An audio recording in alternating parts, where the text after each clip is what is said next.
Welcome to today's episode of my Feelings Over Tea podcast, where we're going to talk about the real, the raw, and the restorative parts of life.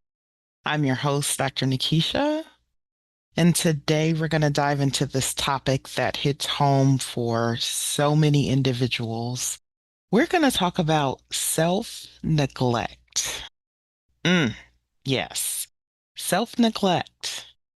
Especially when our identities have been wrapped up in the roles that we play. So, how did you feel when you heard the word self-neglect? Did you have a certain feeling? Did you feel kind of gut punch? What were your thoughts about that? Well, we're going to jump in right now because I don't even want to take any more time just kind of talking about what we're here talking about today. I just want to dive in. So let's get this episode of my Feelings Over Tea podcast started right here and right now.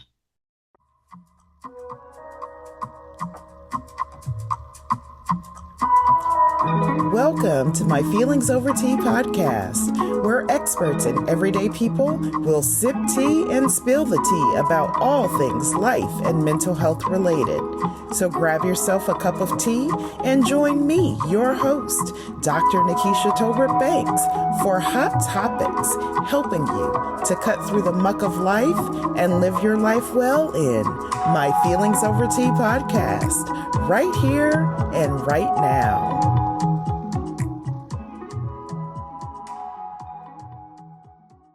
Welcome, welcome back, my friends. Welcome to the new listeners. I'm so glad that you have decided to join me for this episode where we're just going to be talking about when the roles fade. How do we reclaim our self-neglect? And I wanted to start out with this statement for you, I guess, just to kind of get us into a zone of talking about this topic of self-neglect. And I want you to think about the fact that you are not the roles that you play. You are the soul that lives beneath them. I'll say that again. You are not the roles that you play. You are the soul that lives beneath them. You know, as we talk about self-neglect, this conversation can go in so many different directions. And I just wanted to take a little bit of time to talk about some different viewpoints of what this looks like and how do we get there and how do we reclaim ourselves when we've neglected ourselves because of all of the different things that happen in life and the many directions in which we go. And so you maybe you've been mom or dad, grandparent, the mentor, the teacher, the coach, or maybe even the caregiver. And you've poured so much into others and you've shown up for every need that's been presented before you and every milestone and every emergency. And then the roles begin to shift. Maybe your child leaves for college, you retire from your career, or maybe you were displaced from a job and you've decided to do something different. You may have lost a partner or moved out of a shared space or home or community in which you've always lived, and you may have stopped performing, teaching, or even leading, right? In some type of environment or space in your life. And then suddenly the silence is loud and you're left asking yourself, who am I now? Right? So all of these things have happened, or this major thing in my life has happened, and it's really, really quiet. And you find yourself in this space reflecting, and you're asking yourself, who am I now? So the American Psychological Association posted a statistic from 2023 where they found that 62% of adults over the age of 45 reported feeling a loss of identity after a major life transition, especially when it was tied to caregiving or a career role. Okay. So again, 62% of adults over the age of 45 reported feeling a loss of identity after a major life transition, especially when it was tied to caregiving or some type of career role. And I think that that's so insightful. Like it gives us insight into what's happening and how this transition of, life or this major life transition can really put people in a position to not necessarily know what to do next, right? So again, we're asking this question, who am I? What do I do next? Like, how do I get to this place? And I'm not even going to say back to this place of where I was before, where I felt connected and I knew what was going on, because when you've gotten to a place where things are different, again, maybe you've taken on a new career path, or maybe you're a widow, or you've done something for 20 or 30 years and now all of a sudden that thing is not consistently there anymore. So you have these questions, and when you come out of this thing, or your life transitions you into something different, now you're questioning yourself. Self-neglect isn't always dramatic. Sometimes it's really subtle. So you stop doing things just for yourself. You forget what brings you joy. You feel guilty because you're resting or dreaming. You avoid mirrors, right? To have to look at yourself.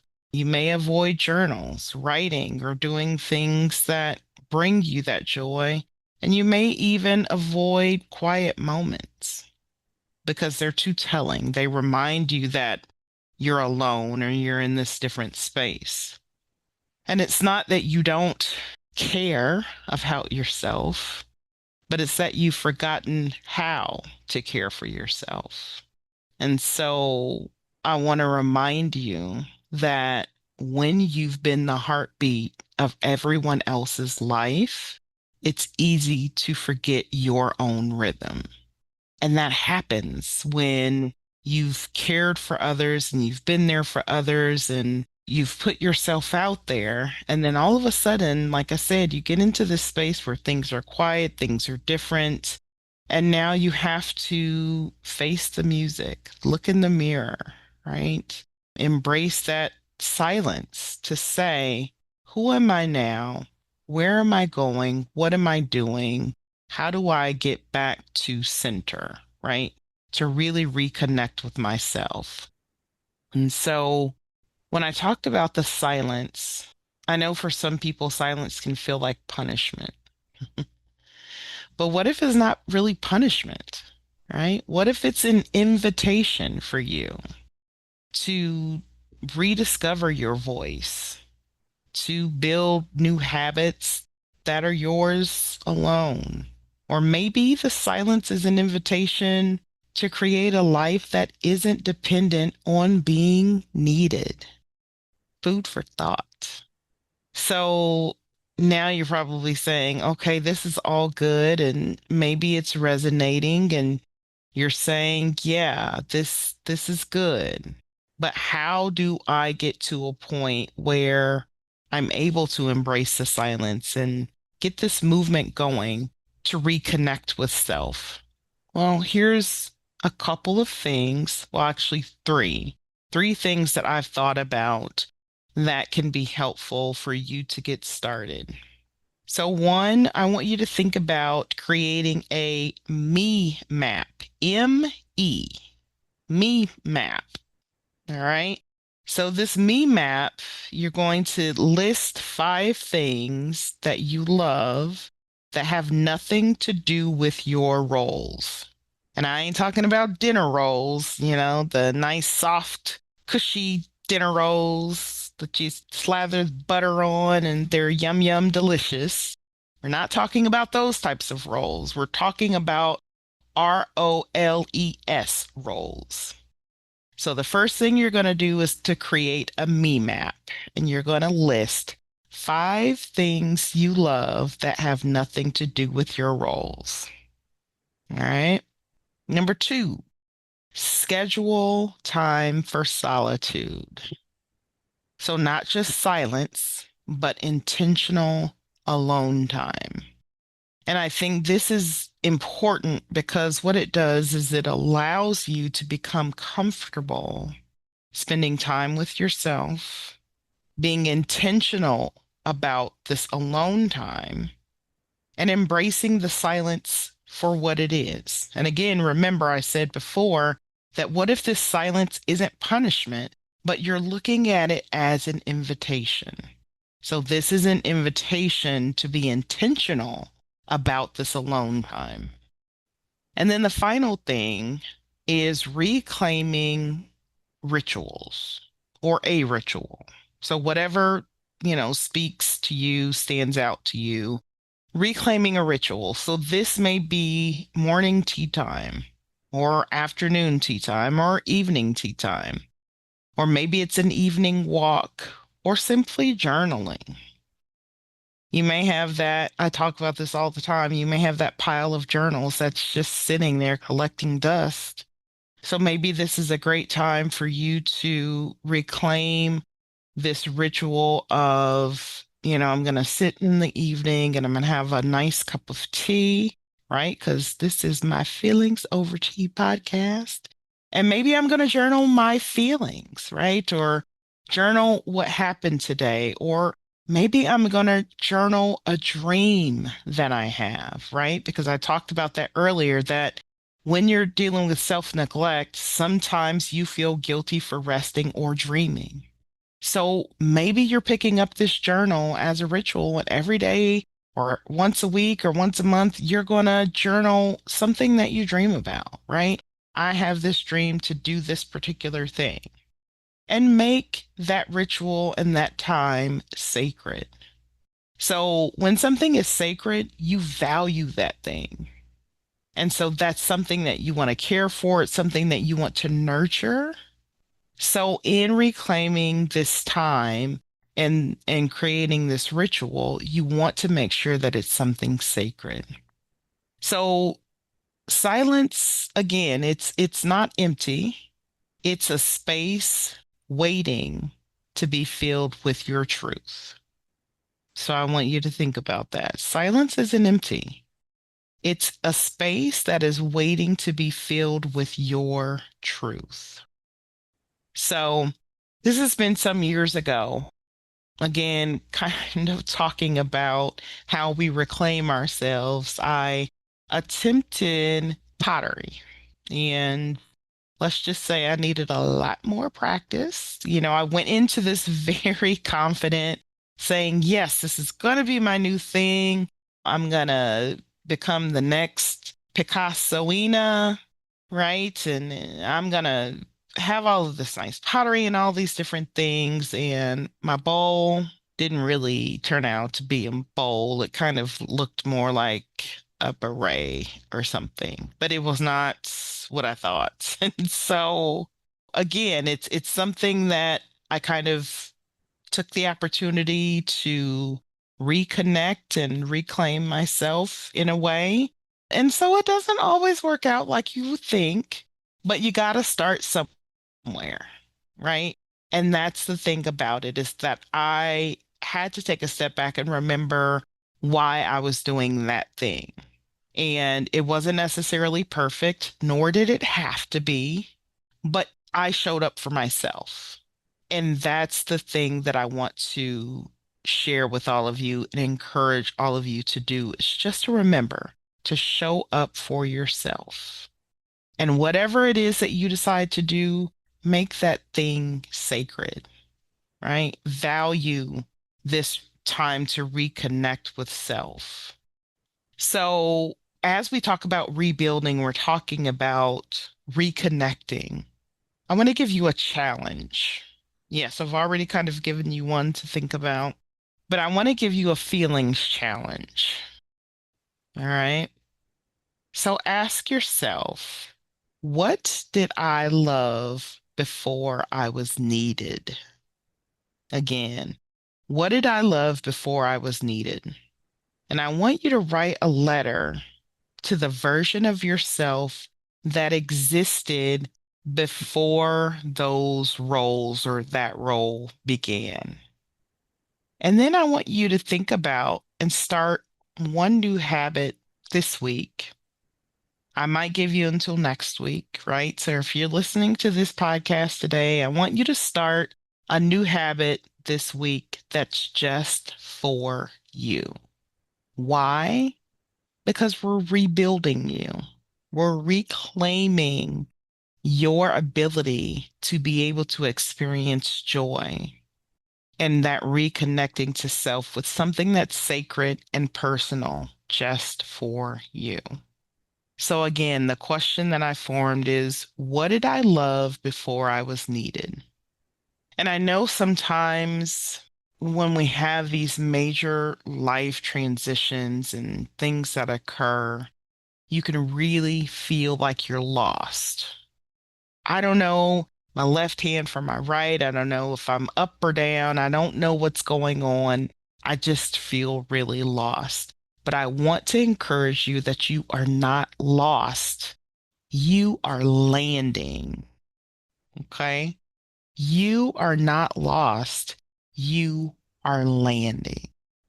So I know that was a lot. I know it was quick. But I just wanted to take some time for those of you that may have felt or are feeling a little self-neglected. I want to encourage you that you can reclaim and rebuild you. You are allowed to be more than who you've been for others, and you are allowed to be whole. So I want you to take your hand and I want you to place it over your heart, or take your hand and place it on your belly. And I want you to repeat this after me. I am allowed to be more than who I have been for others. I am allowed to be whole. Again, I am allowed to be more than who I've been for others. I am allowed to be whole. Now take a deep breath and give yourself a nice squeeze, a big bear hug. Thank yourself for being you. I want to thank you for joining me today on this episode of my Feelings Over Tea podcast. If this episode spoke to you, share it with someone who's navigating the silence, who's navigating rebuilding them. And remember that your identity is not a role, it's a relationship with yourself. Your identity is not a role, it is a relationship with yourself. Again, I want to thank you for joining me. I am your host, Dr. NaKaisha Tolbert Banks. Please like, share, subscribe to the channel on YouTube at First Lady Giggles. You can also follow me at My Feelings Over Tea on Instagram. You can visit me, www.nakaishatolbertbanks.com. That's NAKAISHA, tolbertbanks.com. I look forward to sharing more with you in a future episode. Until next time, stay brave, stay tender, and stay true. I'm out, y'all.